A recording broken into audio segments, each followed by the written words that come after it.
Gracias por escuchar los podcasts de Radio Nacional. Acceda a todos los programas en rtv.es/a la carta. Espacio en Blanco. En Radio Nacional de España, con Miguel Blanco. 3 y 6, 2 y 6 en las Islas Canarias. Regresamos. El mundo del misterio vuelve a las ondas de Radio Nacional. Esta noche tocando un tema que tiene que ver con las posesiones y los exorcismos. En la segunda parte nos vamos a ir hasta Euskadi. Otro invitado nos va a enseñar algunos expedientes secretos, así que no os lo perdáis. 900-137-137 nuestro teléfono, por si queréis intervenir. Saludos a todos los que descargáis el podcast, a los que nos escucháis desde fuera de España. Saludos desde España, que es un placer que estéis ahí. Luego diremos unos cuantos desde México, desde Australia, desde Canadá, desde muchas partes de Europa. Saludos desde Radio Nacional. Y ya preguntas para ti antes de que te vayas. Paula, desde Madrid, pregunta que te ve muy implicada en el tema. Si te has cuestionado como periodista. No eres periodista, ¿no? Aunque trabajas como tal. Soy filóloga, vale. Y trabajo como reportera. Vale. Dice, si en algún momento te has preguntado o cuestionado la veracidad de todo lo que veías. Desde el primer momento me cuestioné la veracidad de lo que yo estaba tratando, porque es un tema que realmente llama la atención y piensas que todo es mentira, pero cuando empecé el libro quise abrir mi mente y empezar a cuestionar y preguntar, pero cuando me entrevisté con 4 exorcistas, con colaboradores, con personas que han estado poseídas y con tanta gente, y nadie me mentía, al contrario, me decían, Teresa, no cuentes esto, a mí me ha pasado tal cosa. Y cuando yo sé que hay médicos que están poseídos, y sé psiquiatras que llevan a sus hijos por problemas de estos, es que algo falla. Más preguntas. ¿Por qué es peligroso mirar a los ojos de un poseído? Preguntan. Porque de alguna manera esa entidad te podría afectar de alguna manera. Vale. El tema del Reiki ha levantado ampollas. Desde el WhatsApp dice, soy maestro de Reiki y exministro católico. Me parece que el programa está muy interesante, algo tendencioso. Dice, la Iglesia Católica ha ido perdiendo poder e influencia en la conciencia de la gente, razón suficiente para demonizar técnicas de origen oriental como el yoga, el Reiki, el shiatsu, etc. Dice, como terapeuta de Reiki nunca he tenido problemas con el demonio y no conozco en relación con otros colegas algo de posesiones ni nada así. Personas también que trabajan el Reiki dice que se invoca la energía positiva y que de la más alta dimensión, energía divina, y no hay chance, oportunidad de que nada oscuro pueda entrometerse. Lo dejamos ahí, si te parece, el tema del Reiki, ¿vale? Respetándolo, aunque tú tengas la opinión de que algunos han dicho que... ¿Cuántos diablos hay? Pues la Iglesia Católica no lo tiene muy claro, porque hay millones y millones de demonios. El más poderoso de todos sería Satanás. Después iría Lucifer. Después habría toda la corte de demonios que se organizan en legiones. Legiones es la unidad militar en la antigua Roma, entre 5.000 y 10.000 demonios. Es decir, que los demonios se organizarían en legiones y habría pues unos demonios superiores, como por ejemplo Asmodeo, que a su cargo tendría, por ejemplo, 72 legiones de demonios. Luego también hay demonios que utilizan las debilidades humanas. Por ejemplo, los demonios de la tristeza, los demonios de la depresión, los demonios del suicidio. Y todos estos demonios actuarían de alguna manera con el hombre. Y Anaís, ese personaje que tú conocías, ¿cuántos demonios tenía dentro? Porque cuando te poseen no solamente puede haber uno, puede haber varios. Tiene decenas y decenas de demonios.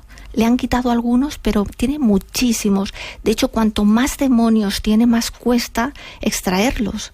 Ella lleva 7 largos años de la cantidad y cantidad de demonios que tiene en su cuerpo. 7 años. 7 años recibiendo exorcismos semanales. Es una barbaridad. Este es un caso muy extremo del Juan José Gallego Salvadores. Ya lo han visitado también otros exorcistas. Y es un caso, ya te digo, un caso límite.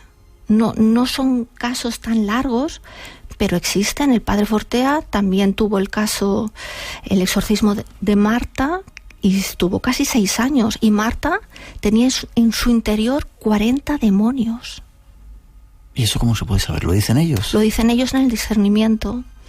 Ellos hablan por voz de demonios y el demonio explica pues cómo llegó ese cuerpo y explica, muchas veces dan los nombres de los tipos de demonios. Son llamados exorcismos indefinidos, los que se alargan en meses, en años.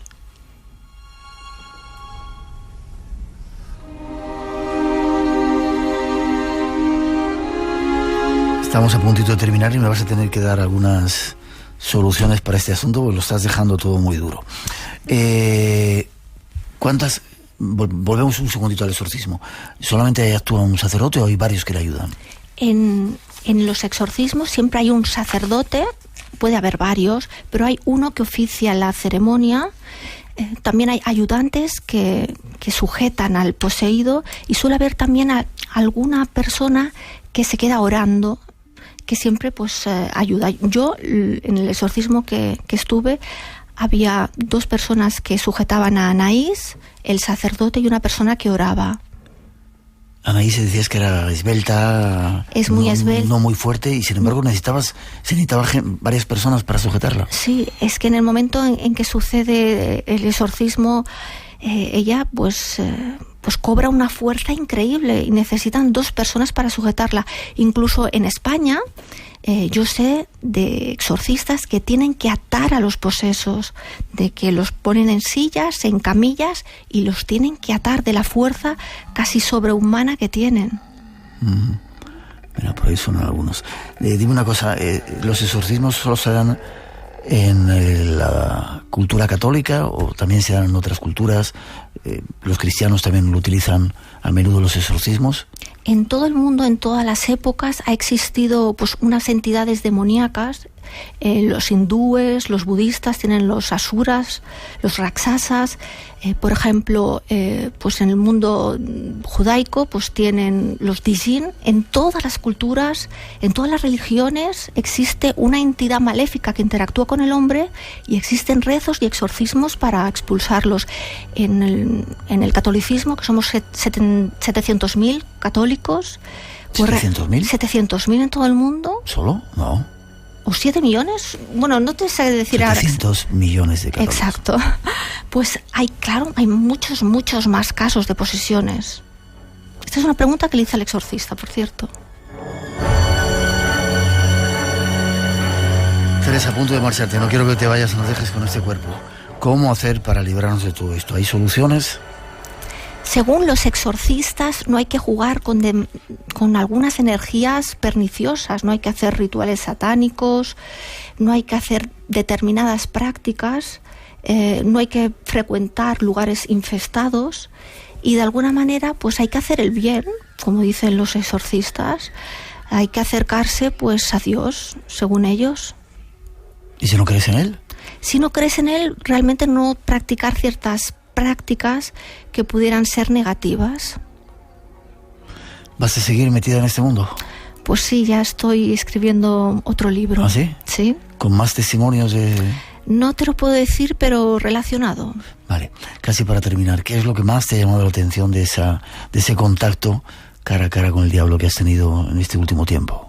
Pues lo que me ha llamado la atención es la veracidad de las personas que me han contado sus historias, de que no mentían, de que cuando ves a los ojos a muchas personas que están sufriendo, ves que es verdad aquello, que no te están mintiendo. Veo la realidad de una cosa de que a mí se me hiela la sangre de contártelo, porque he vivido muchos casos y familiares sobre todo me decían: no cuentes esto, Teresa, y veo que ahí hay realidad. Y hay mucho más de lo que creemos, ¿verdad? Muchísimo más de lo que creemos. Y se oculta, la gente tiene vergüenza de explicar sus vivencias, de que las tachen de loco, de que crean de que esto pues solamente forma parte de su imaginación, y no es así. ¿De qué manera se les puede ayudar a esas personas que tengan ese tipo de problemas? ¿Qué consejo le darías? ¿Ir a hablar con el sacerdote? ¿Qué podían hacer?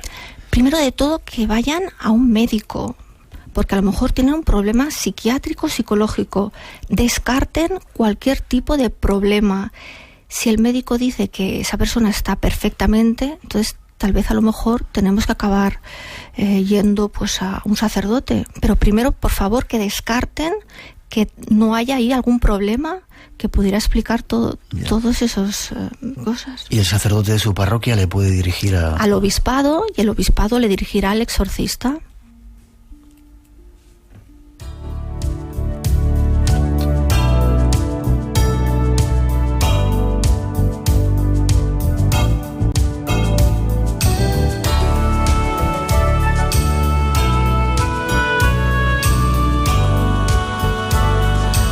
Música bonita la ponemos para limpiar un poco el ambiente, para que te vayas tranquilo y sobre todo que nos dejes tranquilos. Uno puede librarse de la última pregunta que te hago, por ahora. Una vez que has estado infestado, poseído, el exorcismo puede servir para que se limpie todo y tengas una vida normal y escuches música bonita y el mundo se llene de flores y de cosas hermosas. Según los exorcistas, la persona tiene que cambiar de vida. Es muy importante que deje atrás esos malos hábitos y cambie la vida. Y según los exorcistas, tal vez esa posesión, esa influencia demoníaca es una llamada para que los individuos cambien a mejor. Ya, gracias. Dentro de poco estará una entrevista exclusiva con Fray Juan José Gallego Salvadores, contándonos parte de su vida. Forma de contacto: si hay alguien que quiera saber más, leer este libro que transforma la vida de las personas, Cara a cara con Satanás, ¿dónde se puede poner en contacto contigo? Pues tengo Facebook, Teresa Porqueras, y hemos abierto una página del libro, caracaraconsatanás.com. caracaraconsatanás.com. Pues gracias por haber estado con nosotros. Espero que hayas disfrutado en el programa. Ha sido un placer. Y que sigas escuchando El Espacio en Blanco. Y tanto que sí. Gracias.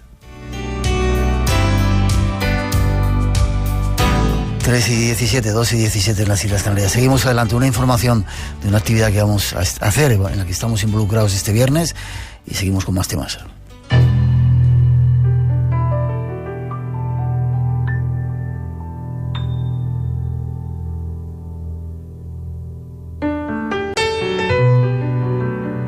Y el próximo viernes nos vamos hasta Toledo y queremos compartir con vosotros una actividad que allí nos espera, esa ciudad mágica. Queremos ir detrás de la Mesa de Salomón, de la Cueva de Hércules y otros lugares también enigmáticos. Gonzalo Rodríguez García nos va a dar algunos datos. Buenas noches, Gonzalo. Hola, buenas noches, Miguel. Encantado de saludarte. Igual te digo, qué suerte tenéis de estar en Toledo y pasear por esos lugares, ¿eh? Sí, una ciudad romántica e inspiradora al máximo. Sí, señor. Y llena de misterios. Todavía muchos de ellos por aclarar y por descubrir, ¿verdad? Nosotros pensamos que sí. Que los misterios en la ciudad de Toledo simplemente están planteados. Se han puesto sobre la mesa. Los podemos estudiar, divulgar, dar a conocer, pero hay que seguir escarbando, porque detrás de ellos consideramos que hay enseñanzas espirituales que a día de hoy, las necesitamos como agua de mayo. Bien, y este próximo viernes planteamos ir un poco a la búsqueda de esos misterios. Efectivamente, y planteamos hacerlo contigo, porque esta es una ruta en la que lo que nosotros planteamos es cumplimentarla con una especie de tertulia en la que vas a participar tú. Nos vas a hablar un poco de lo sobrenatural, de lo espiritual, de la trascendencia, y vamos a establecer en el Museo de la España Mágica un sano debate, tertulia contigo, después de lo que nos tengas que contar. Entonces la actividad se divide en dos partes.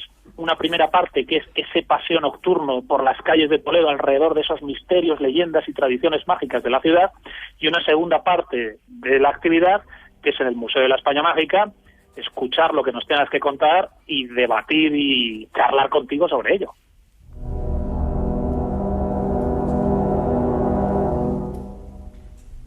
Toledo va a ser nuestro punto de encuentro el próximo viernes, pero Gonzalo, me han dicho que ibais a enseñar alguna resto o alguna pista de la Mesa de Salomón y sobre todo íbamos a ir a la Cueva de Hércules. Vamos a ver, el tema de la Mesa de Salomón y de la Cueva de Hércules es fundamental en la mitología toledana. De todas las leyendas y tradiciones mágicas de nuestra ciudad, quizás la que tenga más chicha, por decirlo así, la que más cosas nos pueda aportar, sea precisamente el ciclo de leyendas sobre la Cueva de Hércules y el ciclo de leyendas sobre la Mesa de Salomón, que están íntimamente relacionados. Bueno, pues de esos dos mitos, por supuesto que haremos referencia, claro que sí. ¿Algún otro lugar que vayamos a visitar? Bueno, vamos a ver, la intención de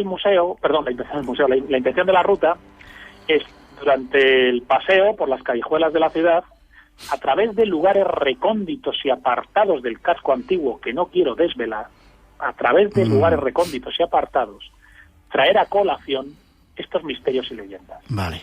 Y después, como si fuéramos recopiladores de lo más esencial de ese Toledo mágico, llevarlos al subterráneo toledano, a la cueva del Museo de la España Mágica, ponerlos sobre la mesa y debatir contigo sobre ellos.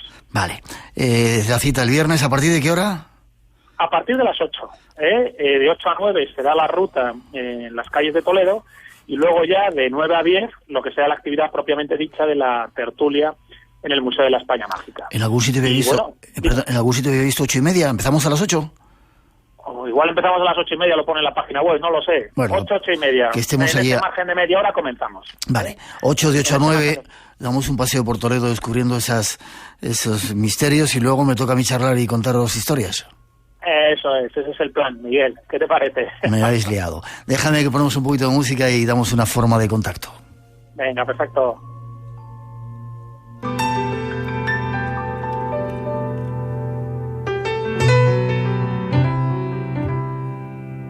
Con este pianito casi te despido. No hay plazas para mucha gente, ¿verdad? Y tienen que darse prisa. No, las plazas son limitadas. Entonces, quien esté interesado, que nos llame o nos mande un correo electrónico en cuanto pueda. Vale. Lo tiene si quieres lo digo, ¿Sí? es info@paseostoledomágico.es. paseostoledomágico.es. Y también directamente por teléfono. Nos pueden llamar en el 691 23 28 41. 691 23 28 41. 23, 28, 41. La cita, próximo viernes, a partir de las 8, estará un poquito antes, toda la información en esa página web, y si no, quedamos en el Museo de la España Mágica, ahí en Toledo. Fuerte abrazo, Gonzalo, me habéis liado, pero va a ser un placer compartir con vosotros. Muchas gracias, va a ser una experiencia inolvidable para todos, seguro. Gracias, fuerte abrazo, te veo prontito. Venga, hasta viernes, adiós. Quería meter el dedo en la llaga. El escritor Ursela Oz nos presenta su nueva novela, Los buenos amigos. Primero hay un periodo de idealización. La Estación Azul, con Ignacio Helguero y Cristina Hermoso de Mendoza. Y además poesía y lo último de las librerías. La Estación Azul, los domingos a las 3 de la tarde. Como siempre, mejor en Radio Nacional de España. Hola amigos de Espacio en Blanco, soy Sergio. Les mando un saludo desde Nueva Orleans, Luisiana. Así es como suenan las calles.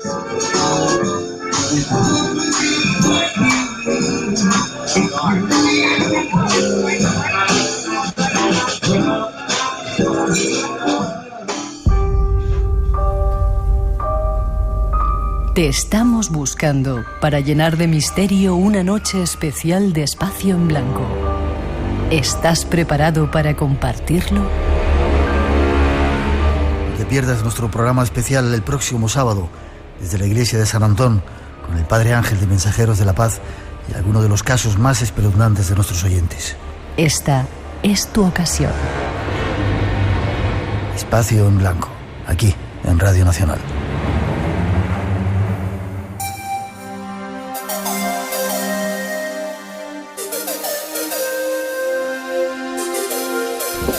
...3 y 24, 2 y 24 en las Islas Canarias. Seguimos en directo y seguimos adelante. Después de ese tema que hemos tocado y de esa información de Toledo, nos vamos hasta el País Vasco, hasta Euskadi, a buscar alguno de los expedientes más extraños. Tras esa introducción nos lo ofrece nuestro próximo invitado.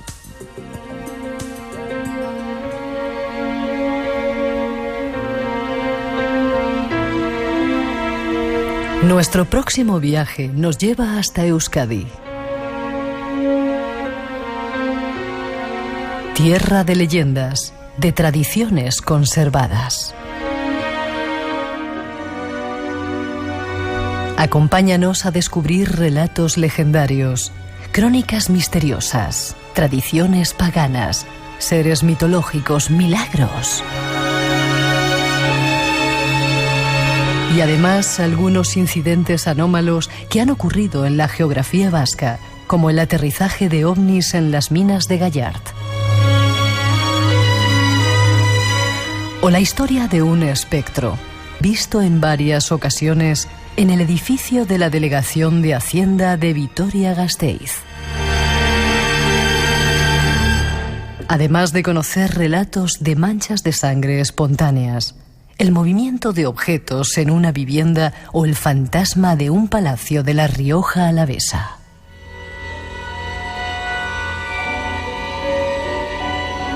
Misterios y expedientes secretos del País Vasco será nuestro próximo argumento.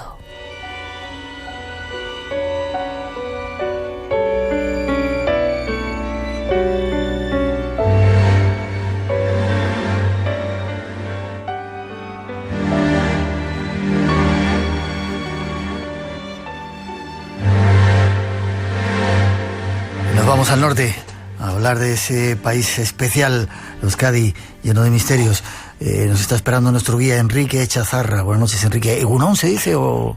Egunon, correcto, lo has dicho muy bien. Egunon, ¿cómo estás? Gabón, mejor dicho. No, miento. Gabón, ya es más tarde, ¿no? Eso es, Egunon es buenos días y Gabón sería buenas noches. Vale. Gabón, o buenas noches o buenas madrugadas, ¿cómo estás? Enrique, muy bien, Miguel, un placer. Igual te digo, Enrique Chazarra, investigador, autor de un libro, ha estado algunas veces en nuestro programa, el último que ha escrito, Los 20 mejores expedientes del País Vasco. Es muy especial esa zona, ¿verdad? Todavía se guardan las tradiciones, como decíamos en esa introducción, ¿verdad, Enrique? Sí, totalmente. Además que ten en cuenta que ya en mi anterior trabajo que hablaba de leyendas y mitología, pues claro, estando en el País Vasco es una zona pues muy rica en todo esto, ¿no? Y ahora ya en este nuevo libro pues me he metido de lleno un poco en los misterios, ¿no? Digamos, de fantasmas, ovnis y fenómenos extraños. Uh-huh. ¿Les gusta a la gente del País Vasco este tipo de cosas? Sí, aquí hay muchos seguidores, bueno, de tu programa y de todo lo que sea este tipo de temáticas, hay bastantes seguidores aquí en la zona del País Vasco, eso es. Hay mucha gente inteligente por ahí, qué bien. Vamos con uno de los primeros expedientes que narras en el libro. OVNIs en las minas de Gallar o Gallarta. ¿Qué es esto? ¿Dónde está? Mira, Gallarta es una localidad que está muy cerca de Bilbao y bueno, este es un caso que ocurre allí por el año 1977, ¿no? En febrero del 77 hay unos supuestos aterrizajes en la zona de las minas de Gallarta, una zona donde está dedicado a la explotación minera, y hay un tal Juan Sillero que empieza a comentar que él, cerca de su vivienda, pues es testigo de avistamientos ovni e incluso que llegan a aterrizar en un solar cercano a su vivienda. Lo curioso, que estamos hablando de una época donde, bueno, el fenómeno ovni se seguía en los diarios, sobre todo en la Gaceta del Norte, ¿no? Por el mítico Juan José Benítez. Uh-huh. Había crónicas de sucesos donde los ovnis se formaban parte de estas noticias, y en aquella vorágine del fenómeno ovni pues surge esta historia, que la verdad que uno si lee, además ahora que está tan de moda lo de los expedientes X desclasificados del Ministerio de Defensa, pues este caso, el caso Gallarta, está entre uno de esos expedientes desclasificados, ¿no? La verdad es que uno, cuando repasa un poco las declaraciones de los testigos y concretamente de este testigo, pues se da cuenta que, bueno, realmente lo que contaba era todo muy fantástico, ¿no? Casi de película de serie B. Entonces, en su momento se dio como que todo era un fraude, que todo eran, digamos, paranoias de este testigo, porque incluso, bueno, hablaba de que aterrizaban allí los platillos volantes, los humanoides le daban la mano y se marchaban, digamos, contándole, pues eso, unas charlas y unas tertulias como podías tener con cualquier otro.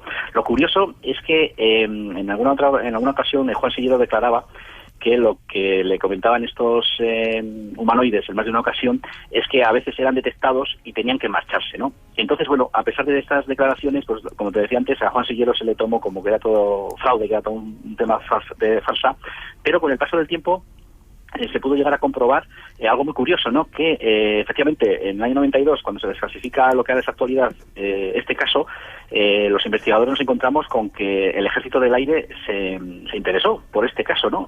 Y muy bien no se sabía el porqué. Y con el paso del tiempo, los implicados del Ejército del Aire que estuvieron investigando este asunto, pues empezaron a comentar que efectivamente en aquellas fechas donde transcurría los supuestos aterrizajes del caso Gallarta, pues había radares españoles que habían detectado en la zona de Vizcaya ecos no identificados.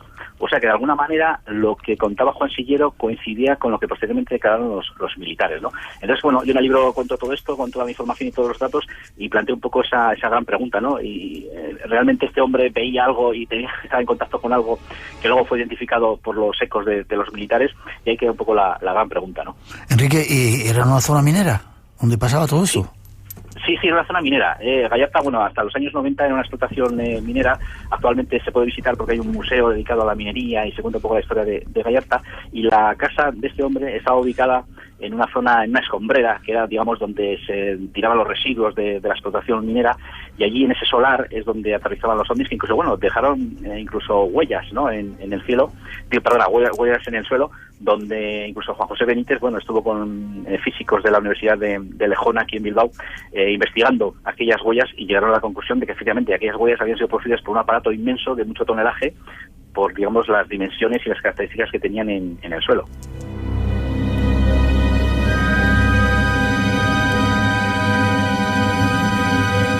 Ese era uno de los expedientes que trata nuestro invitado Enrique Chazarra.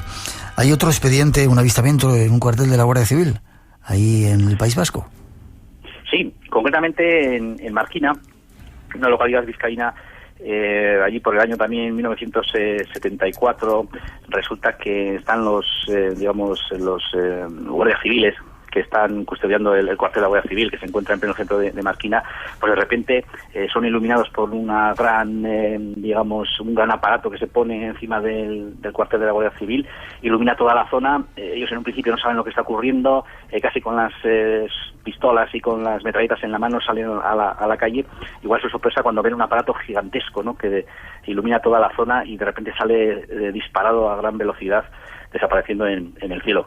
Entonces, ese testimonio en su momento no se contó. Lógicamente, los guardias civiles dieron parte a sus superiores y les aconsejaron no contar esta historia, por lo que yo, les podía llevar. Pero con el paso del tiempo resulta que tuvieron que pasar un montón de años para que Juan Mesa, uno de los guardias civiles implicados, contara esta historia en televisión. Entonces yo, cuando me entero de este caso, la verdad es que lo primero que me pregunté es que, si aquel aparato tan luminoso se vio encima del centro del pueblo de Marquina, pues probablemente hubiese habido más testigos. Y efectivamente, con esa información me fui a Marquina y estuve, pateándome la zona para intentar conseguir más testimonios, y al final, se consiguieron historias de otras personas que de distintos puntos de la zona de Marquina pues habían visto efectivamente esa gran luminosidad, que incluso había algunos caseríos en el extrarradio de Marquina que dijeron que aquel aparato había desprendido tal luminosidad que parecía que la noche se había hecho de día, ¿no? Entonces, tirando un poco de aquel avistamiento de aquellos años, confirmó que efectivamente hubo más testigos en la zona. Y luego incluso pasaron cosas muy interesantes porque, hubo testimonios que no tienen nada que ver con esta historia, pero que sí nos confirmaron que el fenómeno OVNI se daba, con cierta asiduidad en esa zona. Recuerdo el testimonio que recojo en el libro de una mujer de 70 y tantos años, que ella también en su juventud, decía que era habitual ver luces sobre los montes de Marquina, y concretamente veían un aparato que de color rojizo se movía a baja altura y iba muy lentamente hasta desaparecer entre los montes de la zona. Y esta gente era curioso porque no te hablaban del fenómeno OVNI como tal, sino que lo relacionaban con la mitología vasca y te hablaban de la dama de Lamboto, ¿no?, de la diosa Mari, porque curiosamente Lamboto, esta morada sagrada que se encuentra ahí cerca de Marquina, está en esa zona, y ellos pensaban que ese aparato que discurría por el cielo era la diosa Mari, porque la mitología vasca la representa de esa forma, ¿no?, como una bola de fuego que se mueve por los montes vascos.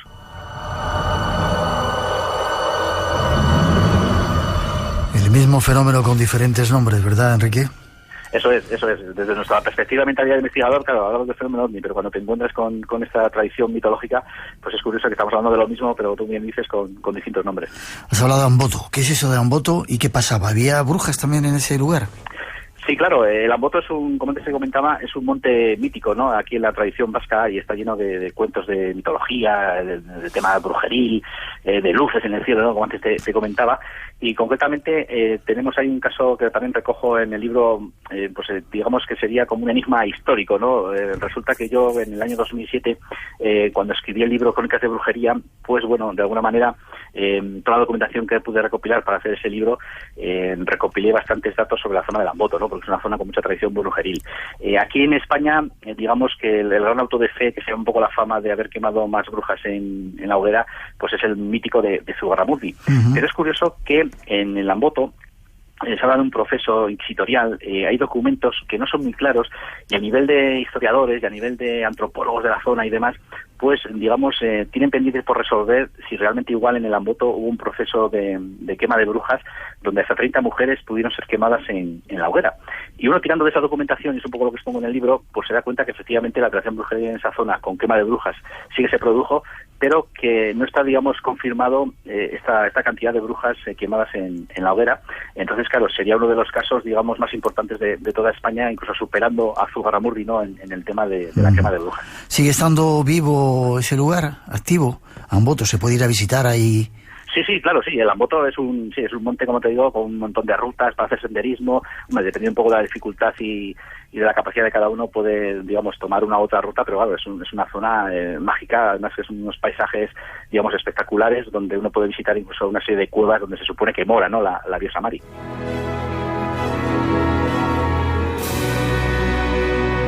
Espacio en Blanco, en Radio Nacional, con Miguel Blanco. Acompañado esta noche de Enrique Chazarra, nuestro guía en este periplo por el País Vasco y por Expedientes X, algunos secretos. Hablabas de cavernas, hay un capítulo que dedicas a la caverna del suicida. ¿Qué es esto y dónde está? Mira, sí, bajo este título de la caverna del suicida hay un capítulo en el libro que habla de la cueva de Galdamés. Esto es un pueblo que está cerca está en la comarca de las Encartaciones, en Vizcaya, donde nos encontramos con la cueva de Uruyaga, en la cual dentro de esa cueva hay una ermita, ¿no? Entonces, bueno, aquí hay una tradición legendaria, ¿no?, de una historia donde se cuenta que un personaje que es conocido con el temible nombre de Alma Negra, debido a que llevó una vida muy miserable y acabó suicidándose en esa zona, pues a nivel de tradiciones y de leyendas locales, se suele atemorizar a los niños de cierta época, como que si no se portaban bien, pues podía venir Alma Negra y llevarse con ellos, ¿no? Entonces, bueno, es una especie de hombre del saco local de la zona. Y yo esta leyenda la conocía, la había oído hace bastante tiempo y, bueno, la tenía como un simple relato legendario. Pero igual fue mi sorpresa que, persiguiendo misterios que me gusta a mí por esa zona, pues hubo gente que me acabó confirmando de que este personaje Alma Negra, pues que se había aparecido en ciertas ocasiones en la entrada de la cueva de Uruyaga, en esa zona, y que había habido testimonios, ¿no?, y testigos de esa aparición. Entonces, bueno, a base de hacer gestiones y de localizar a estos testigos, conseguí hablar con ellos. Y efectivamente, en el libro reflejo, bueno, el testimonio de una pareja, ¿no?, que estaba un buen día paseando en un atardecer por esa zona de la cueva de Uruyaga, y resulta que se topó con un ensotanado que estático les observaba. En un principio no sabían muy bien qué podía ser aquello o qué tipo de broma podía ser, pero de repente aquello desapareció, ¿no? Entonces, en el relato que a mí me contaron, ellos automáticamente lo identificaron con Alma Negra, ¿no?, que deben ser testigos de una aparición de este personaje supuestamente legendario. Pero lo que me cuentan, y reflejo en el libro de una manera sobre todo destacable, más que la aparición en sí de este personaje, que, bueno, en un principio no les aterró, sino fue a posteriori, ¿no?, cuando, digamos, hablando con la gente del pueblo, le dijeron, pues igual habéis visto Alma Negra, fue el hecho de que en el momento de este avistamiento de este personaje, resulta que, digamos, de repente todos los ruidos del campo, todos los sonidos típicos del campo desaparecieron, ¿no? Se vieron inmersos en una especie de silencio tan absoluto que eso es lo que realmente les asustó y entraron en pánico, marchándose rápidamente, ¿no?, de aquella zona. Alma Negra había aparecido. Eso es, se supone que era, digamos, por esa aparición, ¿no?, que había, digamos, hasta los sonidos. Además, bueno, tú bien sabes que muchas veces en encuentros, alzamientos y, digamos, cuando hay personajes inquietantes por medio, pues a veces hay muchos testimonios, ¿no?, de gente que se fija que lo que sea alrededor parece que se paraliza el tiempo, ¿no? Parece que todos los sonidos y todo lo que hay alrededor desaparece.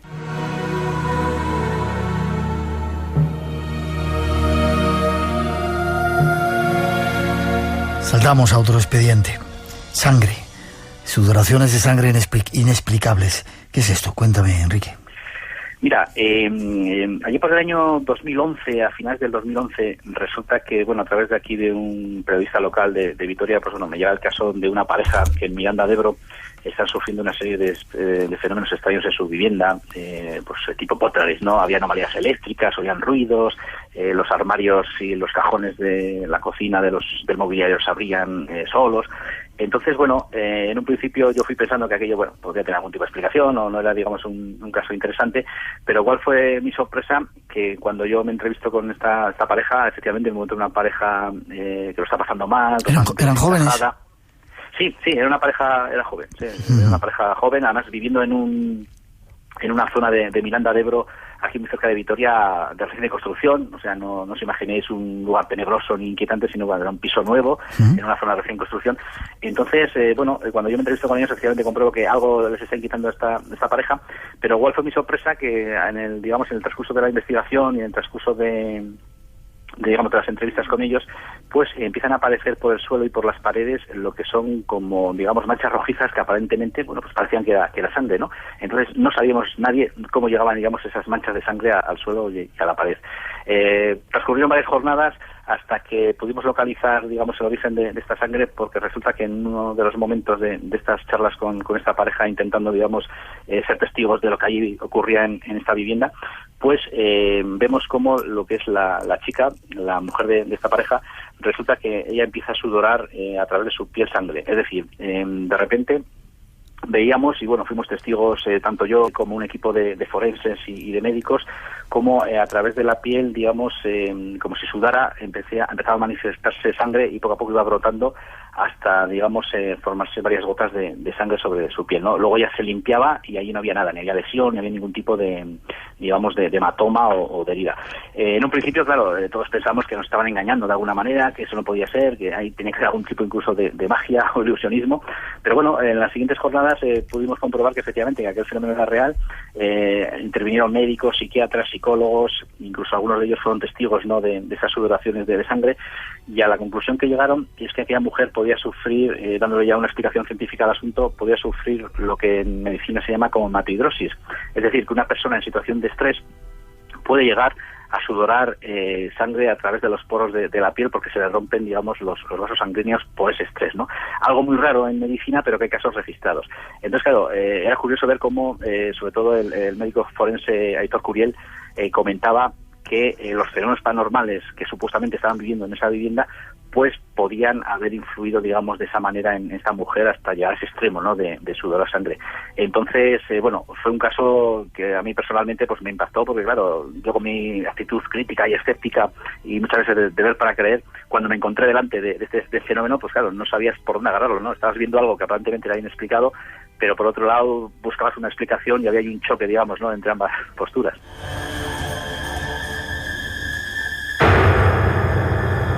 Enrique, ¿ya ha dejado de sudar sangre esta pobre mujer?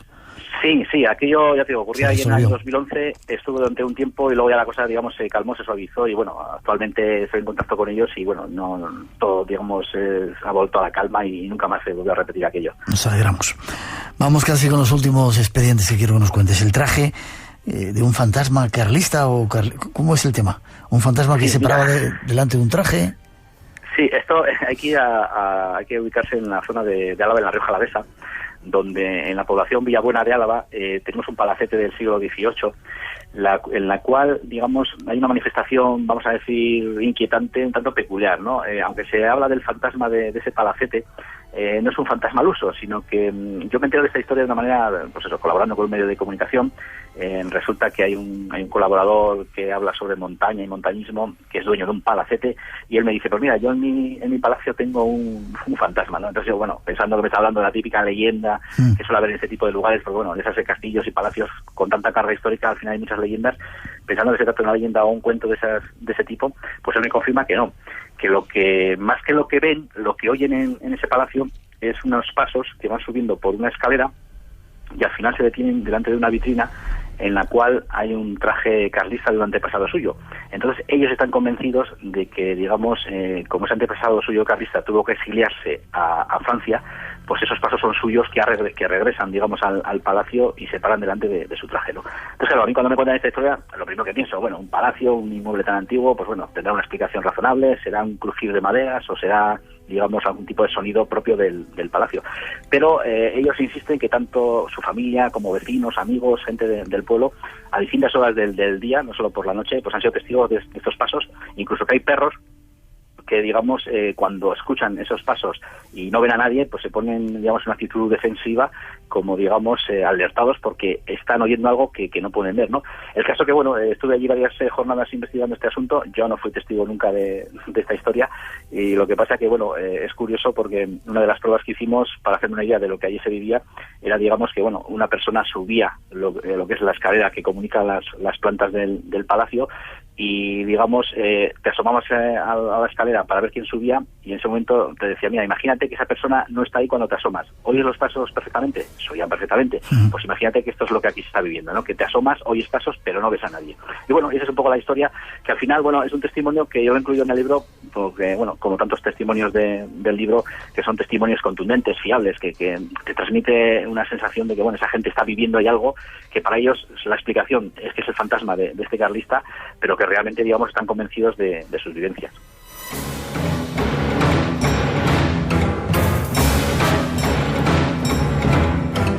Ahí están los pasos de ese espíritu que sube. Y ya para terminar, yo no sé cuál preguntarte, hay tantas, si los espíritus del castillo, la anciana de la Casa del Turismo Rural o las presencias de la Delegación de Hacienda. Tú eliges y vuelves al programa para seguir contándonos. Hombre, pues mira, este último que has mencionado, las presencias de la Delegación de Hacienda, es un caso que tengo mucho cariño, porque yo allí por los años 90 me enteré de este asunto y a lo largo de todos estos años pues todavía continúo recopilando, ¿no?, historias en torno a la Delegación de Hacienda. La Delegación de Hacienda se ubica en pleno centro de Vitoria y es un edificio emblemático porque está custodiado por la Comisaría de la Policía Nacional, la Subdelegación del Gobierno, el antiguo Palacio de Justicia, y está en pleno casco viejo de Vitoria, ¿no? Antiguamente sobre este solar se levantaba un convento franciscano que fue dinamitado, que fue demolido. Entonces luego en los años 60 se construyó el actual edificio y es el que actualmente se puede ver y conocer, ¿no? Entonces, bueno, se supone que en la Delegación de Hacienda a los vigilantes les han ocurrido otro tipo de fenómenos extraños, de apariciones, de fantasmas, y aunque estas historias en otros trabajos míos y otras colaboraciones las he contado, digamos, las he expuesto un poco hasta la saciedad, en este libro lo que quería es contar mis experiencias de las noches que yo he podido pasar allí en Hacienda, ¿no? Porque, bueno, al final en las investigaciones, ganándome de la confianza de los vigilantes y su amistad, pues al final han accedido a que yo hiciera las rondas con ellos, y durante una época estuve, digamos pasando noches allí en Hacienda. ¿Y qué pasaba? Un poquito. Pues bueno, yo no fui testigo, la verdad, de nada así extraño. Hay algún capítulo así curioso que cuento, alguna anécdota, mejor dicho, curiosa que cuento en el capítulo, y la verdad es que es un lugar que impresionaba, ¿no? Porque a pesar de estar en el pleno centro de Vitoria, completamente, digamos, un lugar céntrico, dadas las características del inmueble, estás totalmente aislado un poco del mundo, y la verdad es que un vigilante ahí solo por la noche, pues bueno, el factor sugestión juega bastante, ¿no? Lo que sí te puedo adelantar, y también lo cuento en el libro, es que en una de estas investigaciones, en una grabadora, mientras yo estaba grabando lo que es una conversación con un vigilante, porque me iba contando cosas del lugar, se grabó una voz que a día de hoy no he podido, digamos, saber qué dice. Esa voz, ¿no? Es una voz que se oye de una manera clarísima, está entre la conversación que yo tenía con la otra persona. Lógicamente estamos solos en el edificio, y la verdad es que es una de esas, llamada psicofonía o llamada parafonía o llamada como quieras, que se grabó, digamos, en una conversación sin buscarlo, ¿no? Realmente. Los 20 mejores expedientes X del País Vasco. ¿La anciana de la casa rural daba mucho miedo? Pues mira, es curioso que a los dueños de esta casa, cuando, digamos, empezaron a comparar y hablar con distintos huéspedes de esta casa de agroturismo, y se dieron cuenta de que estos huéspedes, sin conocerse entre ellos y sin tener contacto entre ellos, describían a la misma mujer que se aparecía en esta casa de agroturismo, pues es cuando realmente les empezó a entrar el miedo, ¿no? Al principio lo tomaban como una simple anécdota, pero al ver que había, digamos, varios relatos de esa aparición, es cuando empezaron a tomar conciencia de que quién se estaba colando o qué estaban viendo ahí sus huéspedes. ¿Y quién era? ¿Se sabe? Pues mira, no se sabe a ciencia cierta. Lo que pasa es que ellos especulaban con la posibilidad de que cuando ellos compraron una casa, digamos, un caserío de pueblo para rehabilitarlo y hacer una casa de agroturismo, la familia propietaria de la vivienda en cuestión, había una mujer que no quería vender esa casa, ¿no? Porque tenía mucho apego por la tradición familiar y porque había nacido y vivido ahí, entonces no quería vender esa vivienda, y al final, bueno, los hijos le convencieron a regañadientes y la quiso vender, ¿no? Pero por la descripción que hacen los testigos de esa aparición, los propietarios de la casa me contaban que para ellos era esa mujer que nunca quiso vender esa casa, y después de fallecida todavía se seguía manifestando en la casa.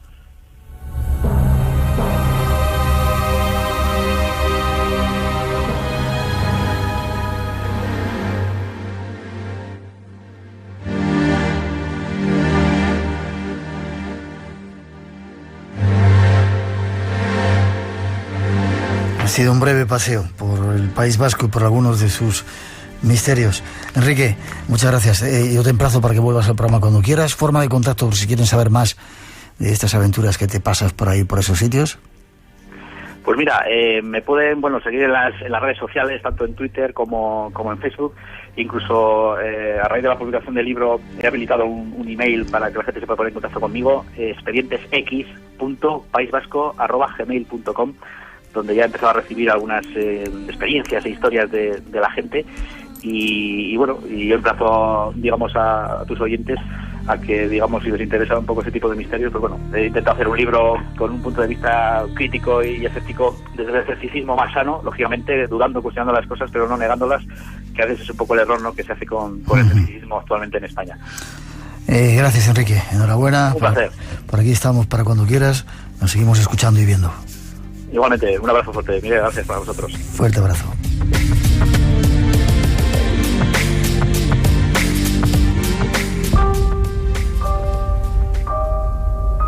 Te estamos buscando para llenar de misterio una noche especial de espacio en blanco. ¿Estás preparado para compartirlo? No te pierdas nuestro programa especial el próximo sábado desde la iglesia de San Antón con el Padre Ángel de Mensajeros de la Paz y algunos de los casos más espeluznantes de nuestros oyentes. Esta es tu ocasión. Espacio en blanco, aquí en Radio Nacional. Saludos al programa Espacio en Blanco, que se difunde en el hermano país de España, de parte de Danilo Rodríguez, nombre ceremonial Jaguar Negro.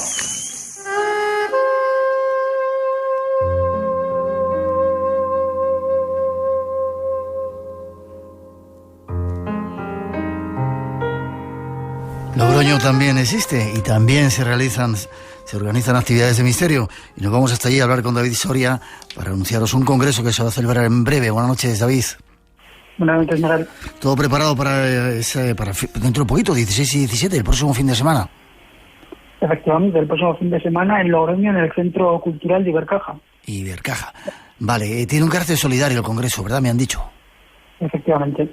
¿Y qué? El objetivo... Sí, cuéntame. ¿El objetivo es? Sí, el objetivo es recaudar juguetes, principalmente en buen estado. La idea era de segunda mano, pero hay gente que ha empezado a comprar los nuevos. Sí.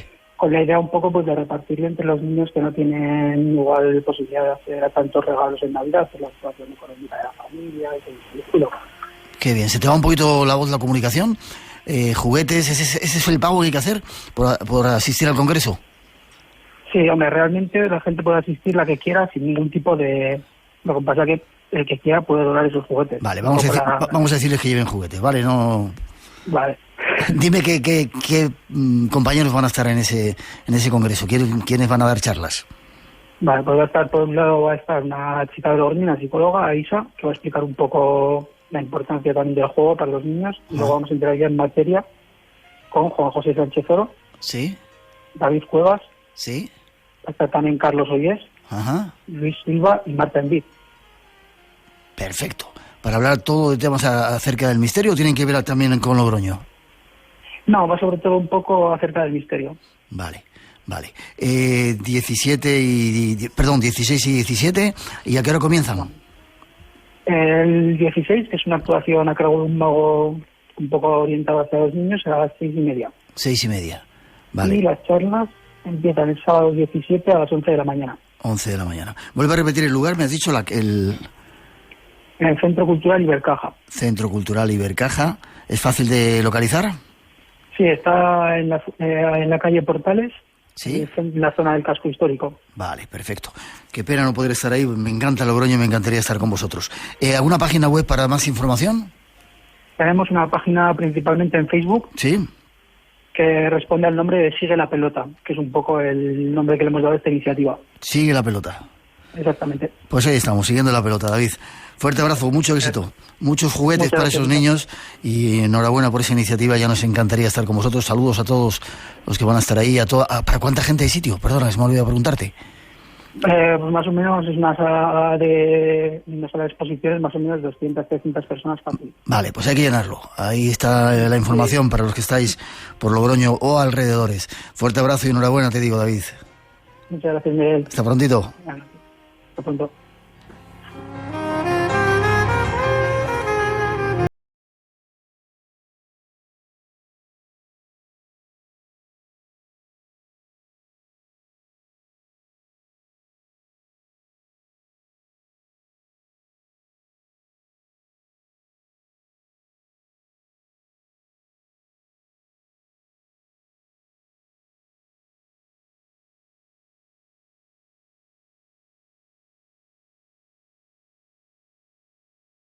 Creemos que es la primera vez, por lo menos, que recordemos que se hace un programa como el nuestro de misterio desde una iglesia con un montón de invitados, un montón de sorpresas.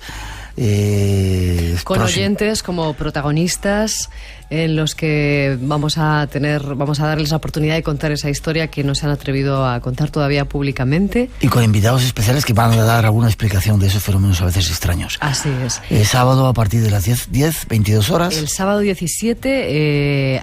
una cosa importante que hay que decir, porque nos están escribiendo a través de las redes sociales muchos oyentes preguntando por la entrada.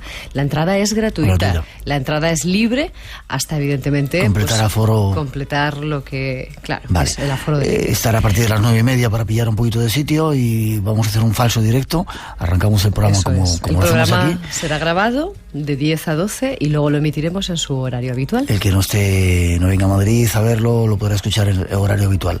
Saludos desde muchas partes del mundo, ¿verdad que nos escuchan? Desde muchos sitios esta noche. Por ejemplo, Pablo nos escribe desde Neuquén, Argentina. José Estrada desde las pirámides de a ver si lo digo bien, Miguel. Huapalcaco, Hidalgo. En México. No las conozco yo, ahora quiero conocerlas. Saludos a José desde allí. David Oliva desde Alemania, ya es un fijo del programa. Jairo Pacheco desde Cuba, le saludamos también. Y a Germán Jaime desde Chile. Saludos a todos los que nos escucháis a través de la radio online. ¿Y los ganadores que nos vamos enseguida? Sí, dar también las gracias a toda la gente que ha participado hoy en el concurso a través del WhatsApp que supervisa Ramón Álvarez. Solo deciros que por favor nos mandéis el nombre y el apellido junto con la procedencia desde donde nos escribís vuestros mensajes. Tenemos ganadores, 5 como siempre: Rocío Mena, Rincón de la Victoria de Málaga, Jerónimo de Tenerife, Alicia Arroyo de Madrid, Josefina Lucena de Sevilla y Roberto Galilea de Barcelona. Gracias, Rosa, nos vemos la semana que viene en ese programa especial. Hasta la semana que viene.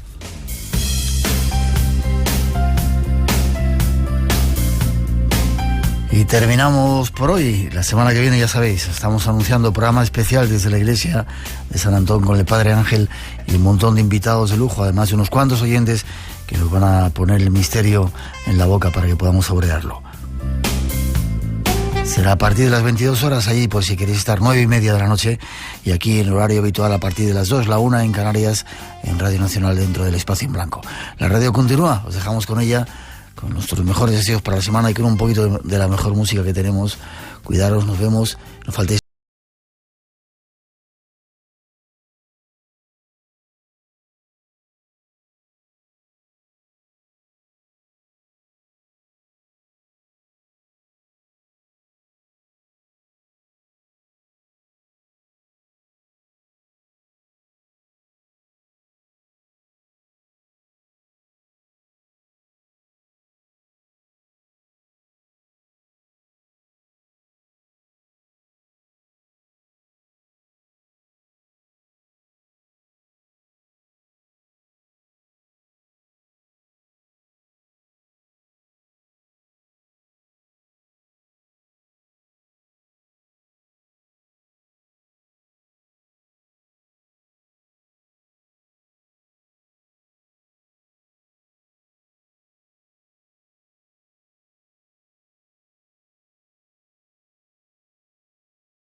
Por hoy terminamos.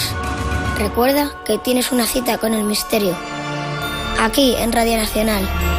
Será dentro de 7 días, en el Espacio en Blanco. Hasta entonces, feliz semana.